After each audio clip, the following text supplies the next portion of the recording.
ওই যে দেখেন ধোয়া উঠতেছে, ওইখানেই আমাগো নিজেগো ঘর আর একটা দোকান ছিল। আর এখন ওই জায়গাতেই বিদ্যুৎ কেন্দ্র হয়েছে। আমরা এখন আরেক জায়গায় ভাড়া থাকি। আমরা ওই জায়গায় একটা মুদির দোকান চালাইতাম, আর সেইটার আয় দিয়েই সংসারটা চলত। কিন্তু সেই জায়গাতেই এখন বিশাল বিদ্যুৎ প্রকল্প, তাই এখন আমাগো দোকান বন্ধ, সাথে আয় রোজগারও। রোজগারের জন্য আমার জামাই যে নতুন কইরা কিছু করব, সেইটাও তো পারতেছে না। পুঁজি তো নাই। আর দেখেন না সব জিনিসের দাম কেমন বাড়তি।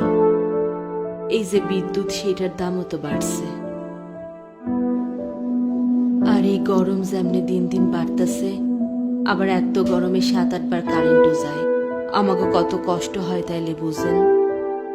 কিন্তু কি তাজ্জব ব্যাপার, আবার দেখেন বাড়ির পাশেই কত বড় বিদ্যুৎ প্রকল্প, কিন্তু আমাকে তো কারেন্ট থাকে না বললেই চলে। খাওন দাওন, ঘর ভাড়া সব মিলাইয়ে এখন তো সংসারে অনেক চাপ, দেনাও জমছে অনেক।